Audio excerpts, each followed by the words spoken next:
Hey, Chandler Bolt here, and joining me today is JJ Virgin. JJ Virgin is a Fitness Hall of Famer, TV and media personality. You may have seen her on Dr. Phil, TNC's Freaky Eaters, Dr. Oz, so many other TV shows, as well as she's a four-time New York Times best-selling author, The Virgin Diet, a bunch of other books, a bunch of cookbooks, also the creator of Mindshare, event I've spoken at in the past, funny how JJ and I met. I don't think I've ever told you this story, but it was two great lessons in this day. So I was speaking at Traffic and Conversion Summit. Gosh, it's been years ago. And I remember it was the last day. And I wasn't even thinking that, I'm speaking on the afternoon of the last day and a bunch of people had already gone home. And so I was super bummed because there were like 30 people in the room and there wasn't anyone in anyone's rooms, I don't think, that day. But I remember I'm like, I'm going to give it my all. And then right after, you're in the audience and you email me and you're like, hey, I really like this one thing that you taught. Can you tell me more about that? And I remember it was like two big takeaways for that. One was something we talk about all the time: bloom where you're planted. So no matter if there's 10 people in the room, if there's 10,000 people in the room, give it your all. And then secondly, was just to kind of how people who are at the top of their game are lifelong learners. And a bunch of people had gone home, but you were there and you were taking notes. And, I was and you taking were learning. notes. You were dropping just value bomb after value bomb. You were amazing. I had a great time. Yeah. Well, so that was just like, that was a really cool moment. I think looking back, it was a great piece of reflection. But JJ, super excited to have you here. Thanks for coming. Glad to be here. Awesome. Well, hey, let's kind of go back. Like, why did you decide to write your first book and why get into books? Obviously now books are a huge part of your business. They're a huge part of like feeding into a lot of what you do, but why did you do the first one? You don't even know about the first one, Chandler. No one does, because the first one taught me the all-important lesson about always having an attorney. So my very first book was because I was dating a screenwriter. And he was like, we have to write a book because he's a writer. Now, the funniest part is I graduated from UCLA with an English degree, but I do not like to write. I actually like to speak. So the way I write my books is through speaking because, that's how my voice comes out, and then you just transcribe them, edit it, etc. So there's so many different ways we can write books, right? But he was like, we have to write this book. We have to write this book. And so we spent a summer writing this book, and it was a book and recipes. So I was cooking all these things and we did this. And at the time I knew the guys, I'm trying to remember the publisher for Chicken Soup for the Soul, but I knew the publisher and they offered me, I think $10,000 or $15,000 for this book. And I sat down with Dr. Joe Mercola and he said, self-publish. I'm like, okay. So we decided to self-publish instead. And I signed a contract with my then boyfriend that basically gave him 50% of anything I ever did for the rest of my life.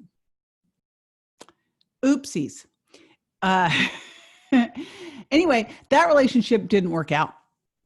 And I then was sitting at another business event, and someone for like the 1,000th time was like, how did you get your arms? I used to always, everywhere I go, how did you get your arms? And I was like, this time I went, because I was in a business environment, that I should like do a program on this. And I had a manager at the time because I was doing a lot of TV. And I said, I'm going to do this thing around 6 weeks to Sleeveless and Sexy. He goes, that's a book. He literally had a proposal writer come over to the hotel where I was at. She wrote a proposal. I flew to New York with him. And I remember I went out to lunch with an editor at Simon & Schuster, took off my jacket, and she said, I'll buy the book. Like, that was it. Now, here's the thing. If you are going traditional publishing, that actually is not what you want to do. You want to do what I did with the next book, which was, write a really kick butt proposal, get people up into a feeding frenzy, have an auction, and really go for it. But at the time, she was like, I'll buy the book and give you $50,000. And I remember walking down the streets of New York City thinking I had made it, Yeah. Yeah. Little did I know that if you aren't someone with a big platform who can get a big advance, doing that is a big failure, because the publishers don't have enough skin in the game to really care. They kind of just buy it so no one else can get it. And they're kind of going, well, if she can make something of it, great. If not, it's not going to kill us. So they did not do a whole lot for it. I did learn that you definitely, whatever you do, and you can do this now through self-publishing, which is so awesome, is you want to have a team, right? And back then, the whole reason to do traditional was because you could have a team who could help you edit it but now you don't need that anymore. You can get better ones, just like you get better PR agents outside of the publishing houses. You get better everything in general when they're not someone who's just said yes to having a job somewhere and getting a salary, right? Right. 100%. Man, so many things we could unpack there. What you mentioned that you speak your books. That's how you prefer to do it. Yes. What's your process for that? Yes. It's funny because I saw someone writing, we have haters, and I saw a hater saying, and she doesn't even write her own books. I'm like, I teach people how to do it the way I do it, because it's like, yes, I don't write them, I speak them. It's the same thing. Mm-hmm. So what I do, because I found that my voice, I wanted to be a stage actress. That's why I went to UCLA on a theater scholarship, but I didn't like the department. So I thought I'll learn how to write. And so I can write. It's not my favorite thing. I'd much rather do a TV show or get on a stage. And when I'm doing that, my voice comes out a lot better. So all I do is I framework. I'm very left-brained. I framework the book. And once I have the book frameworked and I write bullet points for each area, then I can get in front of an audience. And now it's so easy because you can get in front of an audience, just turn on Facebook Live and you're in front of an audience, and I can speak whatever I need to speak. And what's really great about that, especially if you're doing it, even now on Facebook or Instagram, you can tell if you're hitting a nerve or not. It's like people are either reacting or they're not. But especially when I was doing Sugar Impact Diet, I started out with that book on Brendan Burchard's stage, testing concepts, right? Now, most people go, well, I hear speakers going, never do that. I go, this is the best place to do it, because if it's not working, they're not going to track you down. Yeah, they're not going to respond. Yeah. They'll leave. They'll be on their phone. So I always want to be with an audience testing these things. I don't want to spend all this time, write a book, and then, no one buys it. Right. Yeah. You get feedback loops. You test the content. It's so funny how often that isn't followed by authors. And yet how often when I interview people here, it's the common thing. It's like, oh, I did 4 webinars and tested all the feedback, and that was the book. Mm-hmm. Or I started speaking on this thing. It's like getting a feedback loop as fast as possible. Now you've done obviously a ton of books, and you've done cookbooks, you've done regular books. And I kind of like how you pair up with some of your big books, a cookbook alongside it. I'm curious, cookbook, regular book, which one's harder? And kind of 2-part question. Mm-hmm. And then what's the thought process behind pairing up a cookbook with kind of your more regular books? A cookbook is to a diet book that a workbook would be to a business book. So it's how you implement. Right? So it's great to think of it in that way. Now, what I will tell you is why I did them this way and what I would do going forward. I wouldn't do them the way I did them. So I wrote The Virgin Diet, and I remember I have a very interesting way of cooking. What people don't actually know is in high school, I catered my way through high school. I was working for catering companies, and I catered at UCLA. I actually even catered the 1984 Olympics. And I watched Nadia Comaneci eat an entire pate that was meant for like 50 people. So I've always been in the cooking catering field. And when I graduated from UCLA, I was like, should I go off to Culinary Institute or should I go to grad school and exercise phys? And I chose exercise phys. So food's always been a big thing. And when I wrote The Virgin Diet, at the very end of it, they go, we need some recipes. So I just kind of dumped some recipes in there that I'd done. But my challenge with recipes is that I don't measure anything. And it's really hard to sell recipes where you just throw a handful of that in. And if the texture's great, you know, so what happened was when we sold the Virgin Diet, of course, everything that people were asking for were more recipes.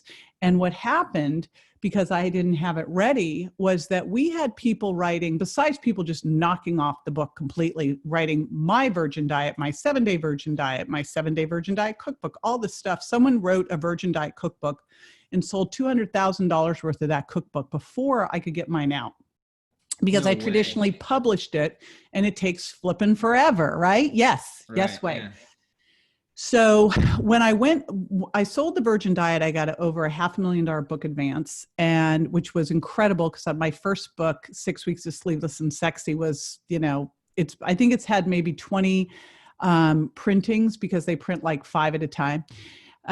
So my second book, TLC Freaky Eaters, had just gone off the air after 2 seasons, which I hear now it's back on the air because there's no shows on. People are like, you're back on. I'm like, oh no, you know, because it brings out the craziest people. You can't believe it. So here I am, I've got, you know, I sell the Virgin Diet.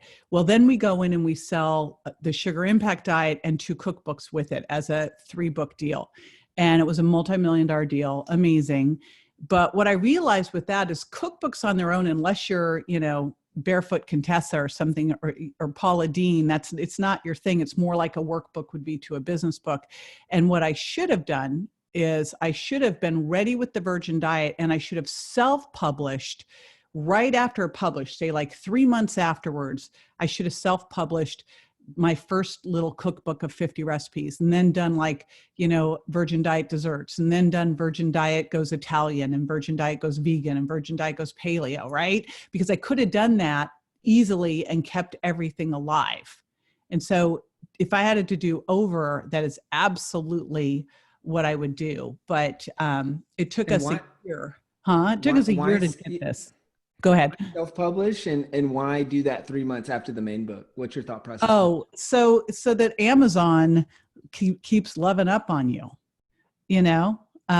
So that I do the Virgin Diet, it kind of gets its thing. Virgin Diet actually was 26 weeks on the New York Times. So it was staying up and up and up, and it's kind of coming resurging right now again too. Probably because everyone's just destroyed their gut. Flour sales have increased 600%, which means everyone's going to have leaky gut from all the wheat, and then they'll come back to the Virgin Diet. So go me. But so what I love to do is do something that's going to get Amazon something new and exciting to get them pepped up again, right? And then people that bought that book, buy this book, and then we can do it again. And then you've got more of it in the series. The other thing is I couldn't do this with the Virgin Diet, but if you have a book that you want to trademark, if you do it as a series, then you can trademark it. Unfortunately, the minute we tried to trademark Virgin Diet, Richard Branson was like, and no, you don't. I believe that. Yeah. And so that's probably why, as I was going to ask that actually, that's probably why someone was able to come out with that knockoff, like My Virgin Diet, sell 200,000 copies, because that phrase was untrademarkable. I can't trademark it. And it was so frustrating because, you know, it actually is my last name. Like I did not, people I go, what, who would make that name up? Like, no, I didn't one day wake up and go, I think I'll be JJ Virgin. So it actually is my last name, and people are like, well, you should fight. I go, it's Richard Branson. Like, you know, there's no fighting this one. It's like, I'm not winning. I'll go broke before I win that one. The person with the most money to spend on lawyers wins. Right. Yep. Yeah. So for you, which one's harder, and what's the difference? Like, I love the analogy of, you know, a cookbook is to a diet book, what a workbook is to a business book. Which one's harder, and what's the difference as you see it? Well, so you asked me that and I totally avoided that question. I didn't mean to. So here's what I'd say is we decided to put into the cookbook a little shortened, here's how you do the program, just so it could stand alone if needed.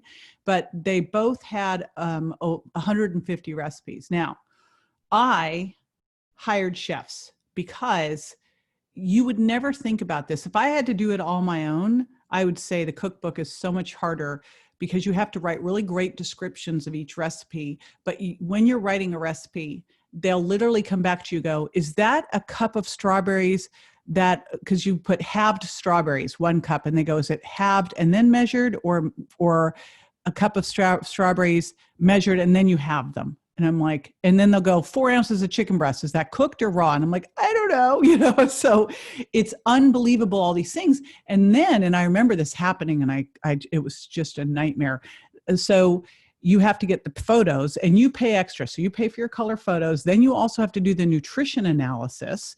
And so we had someone do the nutrition analysis. Now it's just putting it into software. And it was the guy who was doing the photos was also going to do the nutrition analysis. That should have been an obvious red flag to me, because one is super, left brain technical. And even if you're just inputting stuff, you have to know your numbers.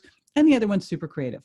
And so I get the numbers back, and I'm just doing a little cursory glance, and I go, these numbers don't add up. Like, I know that chicken breast doesn't have carbohydrates. Like, it just was like, you just knew looking that he'd totally blown the whole thing. And this was right when the thing was due. And, if I had to redo it again, I was going to pay for the edits, because that's what happens in traditional publishing. If you don't get it in, you get to pay for the edits. It was like, that was a nightmare. So the challenge with the cookbook, I feel that it is much harder because of the nutrition facts, because of, you have to be so specific in these recipes. You can't, if you like misspell a word, or misdo, like instead of saying 1 cup, you put 2 cups. This is a big difference than misspelling the word in a regular book, right? Yeah. So, yeah. And then, like in Virgin Diet, they put serves 4 on my Virgin Diet shake recipe instead of serves 1. You cannot imagine the amount of people who have emailed us about that. And I'm like, oh no. And then you've got the books out in print, and so you can never like pull it back because there's books out in print. Yeah, 100%.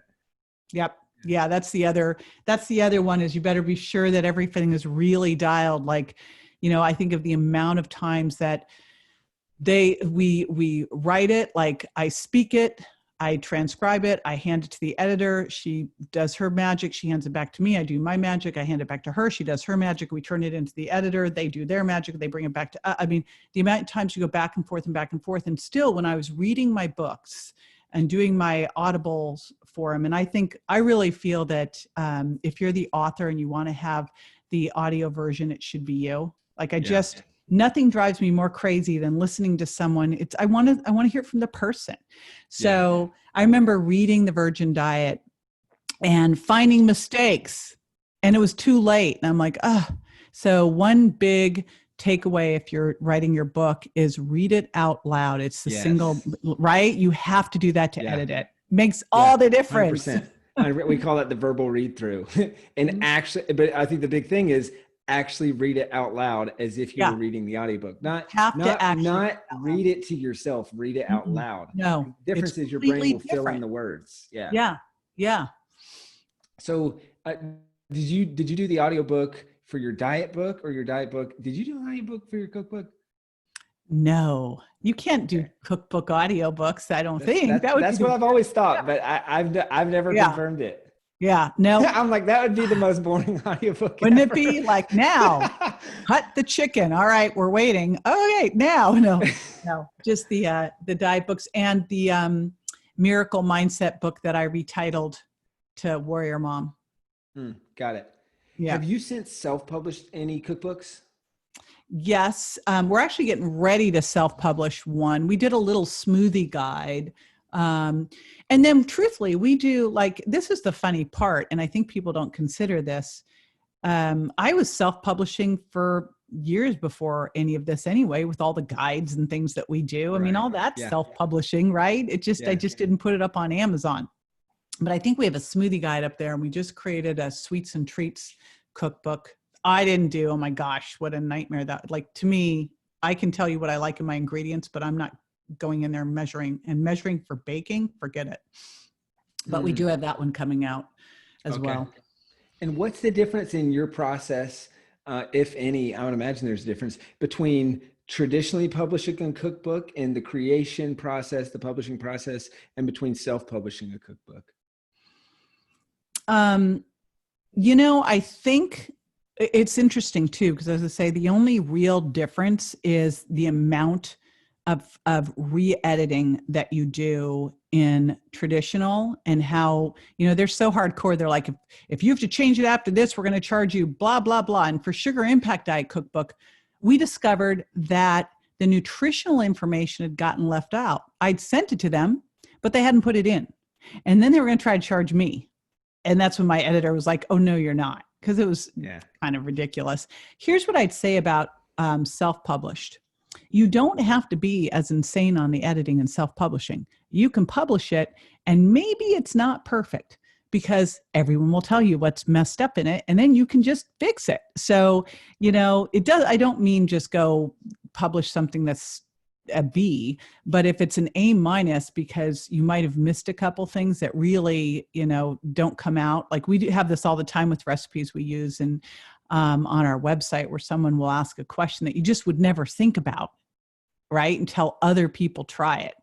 And so that's the benefit with self-publishing is, yes, you're going to edit. You want to make this look beautiful. It represents you. I don't believe in the just, get this garbage stuff out.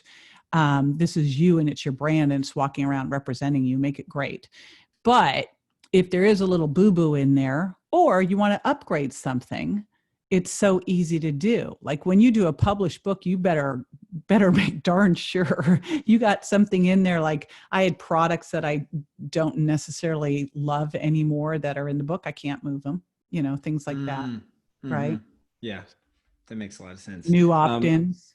Checklist, grocery lists. Yeah. I mean, when I wrote the Virgin Diet, getting gluten-free food and dairy-free food, there was no oat milk, there was no flax milk. Like it's entirely different world now than it was then. And my agent keeps trying to get me to do Virgin Diet 2.0, and it just doesn't sound fun to me.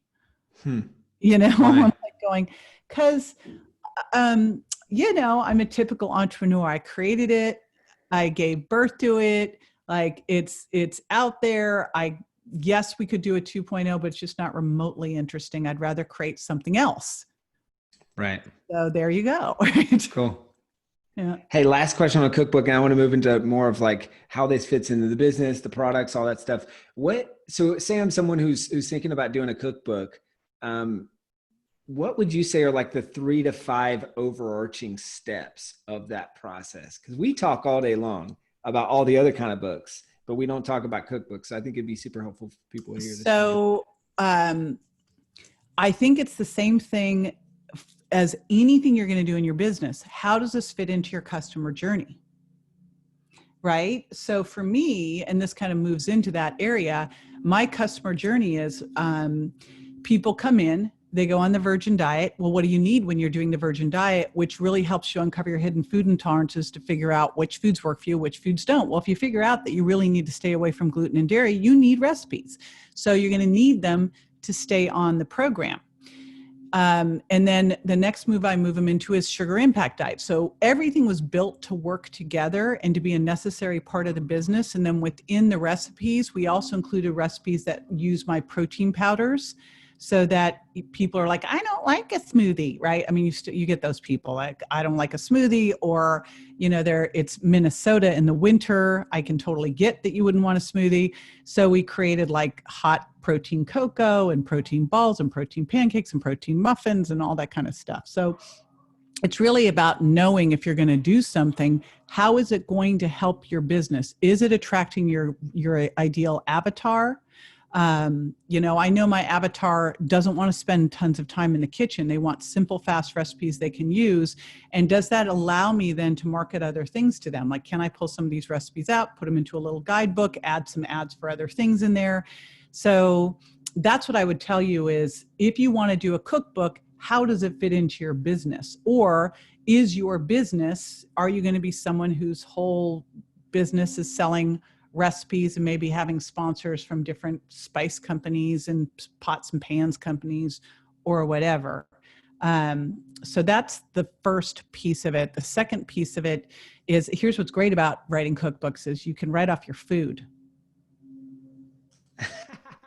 Seriously, you can write off your food, your cookware, part of your kitchen, so I mean, that's what's It's a super great tax awesome. write-off. Yeah, I didn't even think it's about that. fantastic, Yeah. like you can redo your whole kitchen because it's where you're doing all your taping. I actually bought a house in Palm Desert that was my entire studio. The whole front room was different sets, and then the kitchen set that we had set up so we could do cooking shows, et cetera, in there. So that's one of the cool little things is all of a sudden you can write off a load of stuff that you wouldn't have thought of, right? And same with going to restaurants and trying out different things so that you can really identify what you might want to bring into your cookbooks. So that's them. I don't remember the initial question. I just went Yeah, off on a it's just cookbook kind of writer. like the big steps of actually Uh, getting it done. And so so the big identifying how it fits in steps. your business model. Okay, so how does it fit in your business model? And then who's writing? So when you do a cookbook, what's the through line of the cookbook with Virgin Diet? It's obviously foods that don't have those the 7 issues in them. With Sugar Impact Diet, it's foods that are low on the Sugar Impact Diet scale. So what's different about your cookbook? What makes it different, unique, hooky, so people would want to buy it, right? It's not appealing to everyone. Maybe it's for kids with food sensitivities who are picky eaters. And that's what's awesome about self-publishing is you can get super nichey with your stuff. Maybe it's autoimmune protocol, diet recipes for kids. So think about who it's going to be for. That is really, really important, and how you're going to market this thing. Now, I met someone I was doing a little consulting for at Paleo FX. They do a health entrepreneur FX day. And I had a gal who sat down with me. She goes, I want to quit my job. All I want to do is be a cookbook writer. I wrote a cookbook. It's almost done. And so all I want to do this next year is sell my cookbook. And that's it. That's how I'm going to live. And I go, great. All right, let's just run through the numbers on that. And now I'm the biggest positive, hey, figure out your dream, go for it. But I also love, we got to run the numbers here. And 100%.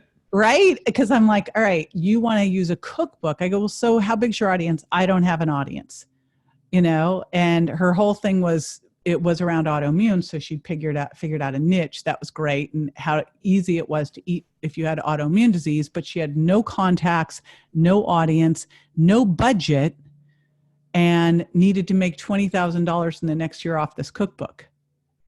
And I was like, well, if you run those numbers, I said, I think I would always look at these books and go, if you have a cookbook, what is it doing for you? Are you selling online cooking lessons? Are you selling pots? Like, what else are you doing? Then the other thing to think of when you are writing cookbooks is you have to really nail each recipe. And ideally, the ingredients have to be pretty easy to get. It can't be some random, like we did one as we were starting Sugar Impact Diet. Most of my stuff was done with monk fruit, but back then monk fruit was hard to find. Well, that was a nightmare. People were like, what else can I use? We were using monk fruit and red palm fruit oil, and those two things put people over the edge. So make sure foods are really easy to come by, that they are not too expensive. Think about your avatar, unless you've got like the Neiman Marcus shoppers, and that they're really specific all the way down. If there's anything like, is it 4 ounces cooked or 4 ounces raw?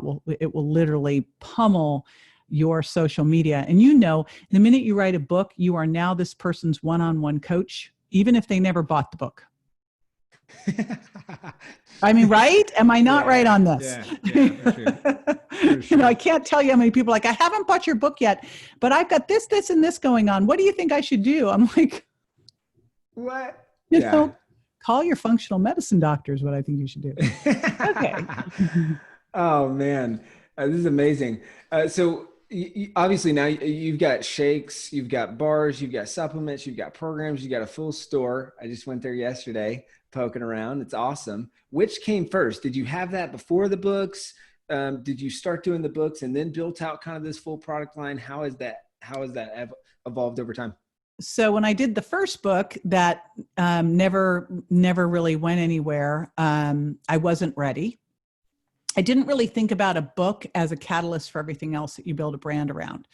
When I did the second book, 6 Weeks to Sleeveless and Sexy, I had a program that went with it. But when I lined up to do the Virgin Diet, I'd gone through all that stuff, and then I knew exactly what I needed to do. I knew I needed assets to help sell the book, a program on the back end, and that anything that I was mentioning, I either was going to produce myself or have affiliate relations with. And I honestly, besides that being a smart business decision, it's actually the first place you come from is, how do I make sure that if I'm walking someone through how to do this, that I've made it so easy for them to do all of it, where all of a sudden now it doesn't become them spending hours in the grocery store trying to figure things out, where they're trying to search out how to get the right equipment or whatever. It's up to you when you're walking someone through this to be able to give them every single thing they need to be successful, how to get those things, whatever you're selling, whatever you're teaching about, right? Because if it's impossible for them to get their hands on something, you're just going to frustrate them. So Virgin Diet, I had it all lined up. And, I'd been selling supplements for years, but I had it, and I'd been working one-on-one and in groups with people for years. Virgin Diet had already been tested with thousands of people online, started one-on-one, then I moved online. And, but I had created my own shake because I couldn't back then, there were not really good shakes that didn't have one of the 7 foods that I didn't want people to have. The shakes were delayed. So the book launched and the shakes launched 2 months later, which drove me crazy. Yeah. Because I was like, because we had so much massive hits right from the start with public television and an online book launch. And I lost 2 months of sales, which probably was $1 million, $2 million right there. But then when we did launch, I remember we launched, and I was on Rachel Ray and the Today Show and did the shake launch all in the same week. And we sold out of $500,000 of shakes in like 3 days. And we had so many I didn't have a customer service center or anything set up. I had one person who would answer email. Oh. And I was in the hospital with my son, who was, recovering from a coma that had happened a month before the book came out. So I was in the hospital pretty much during all this, or flying to a TV thing and coming back. So I'm in the hospital and I get the call going, "We've got 300 emails that just came in." So within a matter of a couple of days, we had 3,000 customer service inquiries, because the company that was selling the shakes for us, even though I told them what was going to happen, they were not used to selling to consumers. They sold through doctors. And when we got all those orders, they weren't ready. Oh. And it took weeks to get the products out. And we didn't have a customer service department. And I'm sitting in the hospital and I'm like, we built a customer service department overnight, like literally. Yeah. Yeah. And how does that differ from what you have now? I mean, have you guys brought all that stuff in-house? Are you still working with an external partner? Like, what does that look like on the back end for the physical product side of things? So I played around with a lot of different things on the physical products and how best to do them. And I had a relationship of 20 years, and one of the people I trust more on the planet than anybody. The challenge in supplement world is that there's a lot of stuff out there that's just not that great. And I'm playing the long game. I want people to use this stuff forever. And so there were very few things that I would use, right, that were the quality I wanted. So I finally settled on the company that I'd known forever. And what was great about them is they have four distribution centers and 2 manufacturing plants. So they were able to do all this stuff and put in my gifts with purchase and stuff in their centers. And they actually did all that for me. And we built a whole program around it for other health entrepreneurs to be able to do it too. So that's how that all, and then they ended up buying my brand and bringing it in-house. So my IP is in one holding company, and all of my consumer goods and everything else got sold over to them. And I'm guessing that's a licensing deal? It started as a licensing deal, and then it's set up kind of as a licensing deal and buyout. So it's a little bit of a complicated deal, but it allowed them to also add a consumer line to their professional brands that's now expanding into a whole new area for them. So smart for them too, because when you look at company EBITDAs, I've always been someone who never puts my eggs in one basket. I like to have multiple monetization streams. I think it's super important for you to do. And so I always had I had my business stuff, and then I had my IP, and then I had my products. So for them, it allowed them to have their professional brand selling through doctors and a consumer brand. So it gave them more variety, different income streams as well. So good for all of us. Yeah, that's super smart. So you talk about multiple income streams, and what does the path look like? How do you take someone from buying a book, buying a cookbook, to other products? And what is that kind of whole ecosystem looks like? It sounds like maybe they buy the diet book, which will introduce them to some of the physical products. And then maybe also the cookbook is a workbook style for that. Yeah. But what does that ecosystem look like? And what are the other things beyond the physical products that kind of flow into from a business perspective? I just love books more than anything else, because I feel like if someone picks up your book and reads your book, first of all, I wrote the books, I write all my books. They're super simple to follow and easy to share, because I want people sharing them. I mean, as you know, the biggest reason books sell is word of mouth. Now we have to do a whole lot at liftoff to get word of mouth to go.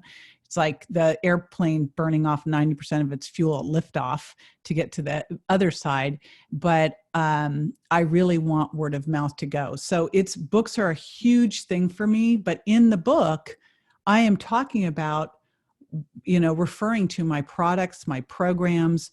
Now, when I wrote Virgin Diet, they were it was back way before when Tom Brady wrote TB12. He kind of changed the industry for us, because to me, TB12, his book, I don't know if you've looked at it, but it's a book that just sells all his products. I mean, it's just like a product catalog. And I was like, cool. Yeah. Any editor who's published, because the publisher's like, you can't say all that stuff. And I go, Tom Brady did, So he kind of shifted the industry a bit, where we used to, if we put our products in, we had to put other products in. I mean, we put opt-ins in, but I see the book as your small soldier that can go around and do the work for you, as a way that makes you credible and different than other people, right? I mean, when you have a book, it's like you're real, especially with so much stuff online. There's something different about someone who has a book. Now, I don't look at the book as the way I make my money, right? Specifically from the book, even though I've gotten these multi-million-dollar advances, I look at the book as the way I build my audience, as the way I differentiate myself from everybody else, and as the way I get their attention for them to really start to go, oh, this is why I'd want to use this shake, and I trust her, and I'm going to do what she says and recommends. And I'll tell you, this is such a great example. I looked at my business, and so I have my books that lead to programs, and both of those lead to the products. And then I also have my Facebook groups and podcast and all these things to support. But I look at where all our money comes from, and the majority of our income comes from the products that the books and the programs and the blogs and the recipes and they all sell to the products. So at one point, I think it was 5 years ago, I was sitting at Strategic Coach, and I thought I should just sell straight to the products. That's where I'm making all my money. Why am I wasting all this time on all these books and programs? Forget it. I'm just going to sell to the products. Well, the minute I switched to that, things started to decline, because now it was a commodity that was competing against other commodities. And now all of a sudden they're looking at my shake versus other shakes and the price of the shakes, instead of going, I trust her. I know she's got a whole program. I know she cares about my health. I'm telling my friends about what she says. It's very different than just some nameless, faceless product brand, right? I mean, it is why people are going to go drink bulletproof coffee as opposed to some coffee served somewhere where someone's knocked off Dave and has put, the same stuff in it, right? Because they see Dave on social, they read the Bulletproof Diet, which I pushed him to, I wrote the foreword for Bulletproof Diet. So I'm very thrilled about that. But, it's the exact same thing. What makes Bulletproof coffee different than the other coffees that have tried to do something similar? Well, he's created his persona in his book. So books are so it is, I see it as one of the essential elements when I'm working with one of the doctors. I coach a lot of doctors and health experts on how you build your platform. And I think a TEDx talk's another great one. Like I look at what are the things that you need to have in order to become this real iconic person. And it's knowing what your niche is and the audience you serve, having a book, and then having more if the journey fits. Don't just keep throwing books out, have a reason for the book to come. And then adding other things like who you shared the stage with, TEDx, podcasts. But I think a book is one of the most important things. Great. And I think, it's interesting how you're talking about like teaching the methodology, and the products are a part of that methodology. And it's almost like the brand, the ecosystem, the whatever you want to call it, like rises above the product and keeps the product from becoming a commodity, which is super. Right. I mean, it's using content marketing and it's using branding. It's using all these things to kind of probably expand the price elasticity that people are willing to pay, but also the loyalty to the brand. Exactly. It's interesting. We, this last year, really didn't do much to build new customers. And yet our income stayed stable because we have these customers that just don't leave. They have been loyal for years. Now, that is not a business model to follow. You've got to also build new customers, which we're back at doing. I was like, guys, hello. But most people are so focused on customer acquisition. And if you just took some of that attention and put, how do I really build a raving fan? How do I build someone who that I've said things in my books, in my interviews, on my website that are shareable, that make it easy. I mean, it's easy for people to pass on my information and share it and share the concepts. So other people will become curious and start to trust what I have to say and want to use what I recommend because they trust me. Yeah, that's great. Have you read any of Joey Coleman's stuff on Never Lose a Customer Again? I'm in mastermind talks with Joey, and it's like I keep writing down, like, I need Joey to speak to our crew. It's like, so now you're reminding me again, and I'm writing it down again. Well, so, I mean, obviously this is something you already excel at. It's, we did Never Lose a Customer Again as a company book club at Self-Publishing School. And he's been on the Self-Publishing School podcast, and it's so good. I know, I've heard he came in and did a Q&A with the team. It's like one of their favorite of all time. After the book club, like it's really, really great. Okay. We're in the home stretch here. Lots of notes then. So final couple of questions. You were talking about coaching a lot of health experts and how a book is super important. Like, when do you think makes sense? Because I'm sure you get asked this all the time. It's like, hey, should I do a book? Should I wait? When and why would you do it, as if it's a health expert listening to this, thinking about it? Well, when someone tells me that they want to write a book, I always want to know why they want to write a book. And there's actually a couple different reasons they can write a book. One might be purely because they're repeating themselves to their patients. And, that is such a game changer.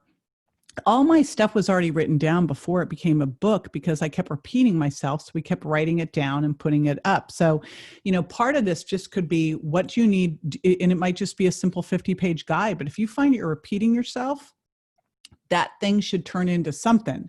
Now, whether it's actually a book or not, because I can't tell you how many of my friends are like, okay, I've got to write a book. And it's how to optimize your health. Now, already I'm like, no, and they go, and there's 5 steps. I go, let me guess. Right. And so when you're going to take a book out big, I think we want to put everything, especially in the health field, they want to put everything they ever learned in there. And it's got to, what you really want to look at is one area. So I was known for something called overcoming weight loss resistance. I taught this all over the country to doctors. I would do these conferences, a couple hundred doctors at a conference. There were 7 different areas of weight loss resistance, things that got you in the way of you losing weight or caused you to gain weight. One of them was your gut, and part of that was food intolerance. My agent, Celeste Fine, was like, Just do that. I go, no, no, no. I've got these 7 things. I want to do all this stuff. This would have been like the book that Ben Greenfield just published, Boundless. I don't know if you've seen this. Like 500 pages. Yeah, 650. It's holding my door open. I'm like, Ben, that could have been like 4 books. So, yeah. She was right. It's like, just pull the concept out, pull that thing that's going to get people to go, oh my gosh, when they do this, they have these results. Then they're going to want to know everything that you do. So that's the other key thing, is that rest of that stuff. Hey, that's a program. That's awesome that you've got those 5 steps. We all do. But put that into a program and look at the thing that you could pull out that could become something that, as people go through it, they see possibility. You help them, with that first part of the gap of where they are and where they want to be. They've got some possibility, they get a win, and then they want to go all in with you on everything. So when you write a book, when you know what that thing is, now the challenge is most of us have that thing, but we don't know that we have that thing because that thing's right under our nose. Like, I didn't know I had that thing. My agent was like, that thing. I go, no. It's there for most people, but that's where you really need a coach or someone to see it and find that piece. So probably whatever you're doing right now, there's a piece of your thing. I mean, just look at Russell Brunson in all the books he's written that just pull out a thing. He doesn't try to write like how to build the entire funnel. It's like, here's list building. Here's, here's the expert thing. It's like piece by piece by piece. So think of that too with what you're doing, is what are you doing that you're known for, that people come and talk to you about, that you would sit and talk at a party about, whether you got paid to do it or not, that you read everything about, that you have a different take on, and you also have some unique ability and credibility around that you could write about. That's your book. If you've got that, do that. And if you're thinking, oh, I should get a big publisher, blah, blah, blah, in New York Times, I always want to know why on that, because quite often it's just purely for significance. And, there's a lot of ways we can do that. But again, just because you self-publish doesn't mean that you can't ever sell that to a traditional publisher if you choose. But gosh, now, during this time when we're in our houses that we're recording this, do you think there's even beyond the bookstores and airports? I just wonder if we'll even have bookstores anywhere else anymore. It's going to become like basically, Amazon and airports. And I don't know about you, but I'm like trying to minimize my airport travel. It just doesn't sound very fun. The thrill of that is gone. So, I mean, so there's one of the biggest reasons to go with the publisher was to get someone who would buy your books up and put them in all these places. But now that's gone. So 100%. Okay. Hey, final question. What, knowing what you know now, obviously doing multiple books, doing diet books, doing cookbooks, doing more traditional books, like knowing what you know now, for the other, the other JJs of the world that are listening to this, watching this from, like if you were to go back before you wrote your first one, what would be your advice, kind of party piece of advice for those folks? Never sign a contract without an attorney would be step 1. And I love Pat Flynn's Will It Fly? I think it's super important before you write the book to, see if it passes the Starbucks test of you're talking about something in line and someone goes, what'd you just say? Does it pass the I spoke about it on a stage and people followed me out? Is it the thing you're obsessed with? If it is, man, write the book and do not get yourself all worked up that this has to be the end all be all, your tome that will last through history. You're going to write the next, love languages or what. Just get the book out, because just the process of that first book I wrote with the person who tried to own me for the rest of my life, just that process allowed me to do the next book. And that book, that process and going through the campaigns and stuff were how I was able to do the Virgin Diet. Rachel Hollis said this in an interview. She goes, I didn't wake up one day out of nowhere and write Girl, Wash Your Face. That wasn't my first book. Mm-hmm. So I think we look at someone and go, oh my gosh, I can, it's yes, you can totally do these things and it's a journey, but journeys don't happen unless you take the first step. So just take it. Love that. Love that. It's the whole takes 10 years to become an overnight success. And or 25. yeah.